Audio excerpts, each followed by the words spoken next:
গরমের দুপুরে গরম ভাতের প্লেটে যদি একটু টমেটোর ভর্তা হয় তাহলে তো কোনো কিছুই আর লাগে না। সেটা আমরা সবাই জানি। আর আমরা বাঙালিরা একটু ভর্তা খেতে খুব ভালোবাসি।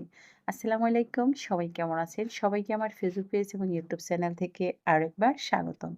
বন্ধুরা, গ্রামের এই ট্র্যাডিশনাল খাবারগুলার স্বাদ কিন্তু আজও বলতে পারেনি।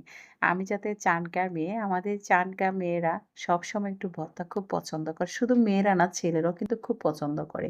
আর ভোজন রসিক বাঙালিরা যখন চট্টগ্রাম আপনার ভ্রমণ করতে যায়, তখন কিন্তু তাদের প্লেটে থাকবে কক্সবাজারের হোটেল স্টাইলের নানা রকমের ভর্তাগুলা। যেমন টমেটো ভর্তা আমাদের চট্টগ্রামের একটা ট্র্যাডিশনাল খাবার।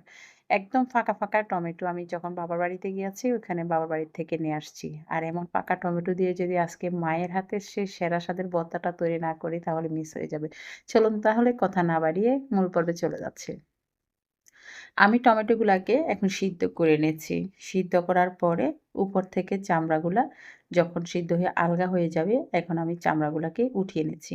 আপনারা চাইলে এই টমেটোটা সরাসরি পুড়েও বানাতে পারেন। পোড়া টমেটোর ভর্তাও কিন্তু খুবই মজা হয়। তো আমি এটা সিদ্ধ করে বানাচ্ছি। এখন আমি উপর থেকে চামড়াগুলাকে তুলে নিচ্ছি। বন্ধুরা, ভিডিওটি কে কোথা থেকে দেখেছেন অবশ্যই মন্তব্য করে জানিয়ে দিবেন। ভিডিওটি না টেনে সম্পূর্ণ দেখলে বুঝতে পারবেন আমাদের চট্টগ্রাম হোটেল স্টাইলে যে ভর্তাগুলা তৈরি করা হয়। তো আমি মনে করি যে আমার মায়ের হাতের ভর্তা হোটেল থেকেও সেরা। এখন আমি এগুলাকে ম্যাশ করে নিচ্ছি। সিদ্ধ হয়ে গেছে যখন, এভাবে আমি সবগুলা টমেটোকে ম্যাশ করে নেব। আজকে আমি সিদ্ধ টমেটো দিয়ে দেখাচ্ছি। আরেকদিন আমি ভিন্ন স্বাদে ফোড়া টমেটো দিয়েও আপনাদের মাঝে এরকম একটি মজার রেসিপি নিয়ে চলে আসবো। আমি এখানে তেল দিয়ে দিলাম। তারপরে বেশ কিছু রসুন কুচি দিয়েছি। প্রায় 1/2 কাপ রসুন কুচি দিয়ে দিয়েছি। 1 কাপ দিয়ে দিয়েছি পেঁয়াজ কুচি। রসুন আর পেঁয়াজটা যখন হালকা ব্রাউন হয়ে আসছে, সামান্য একটুকু হলুদ গুঁড়া, স্বাদ মতো লবণ আর দিয়ে দিচ্ছি কাঁচামরিচ কুচি। এখানে কাঁচামরিচটা একটা লাল কাঁচামরিচ আর হচ্ছে যে গ্রিনটা, দোনোটাই কিন্তু কাঁচা, একটা লাল হয়ে গিয়েছে। তো এখন আমি এটাকে ভালো করে আবার একটু নিয়ে নিয়েছি। এখানে আমি দিয়ে দিচ্ছি পেঁয়াজ পাতা কুচি। পেঁয়াজ পাতাটাকে এরকম মিহি করে আমি কুচি করে নিয়েছি। এখন দিয়ে দিব আমি এখানে ম্যাশ করা টমেটোটা। দিয়ে আমি এটাকে ৩-৪ মিনিট অনবরত এভাবে নাড়তে থাকবো। ঝালটা আপনাদের উপরে নির্ভর করবে আপনারা কেমন ঝাল খেতে পছন্দ করেন।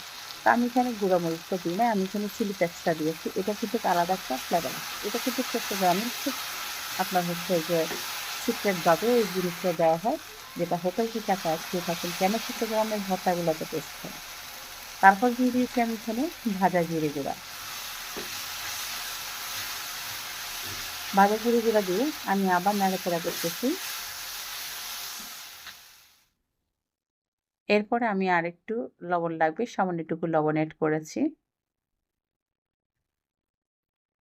আর কিছু লাগবে না।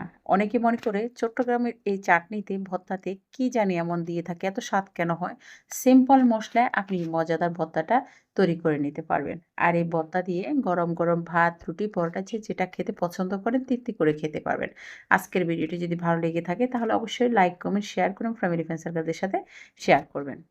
ধন্যবাদ সবাইকে, ভালো থাকবেন পরবর্তী রেসিপির জন্য। আসসালামু আলাইকুম।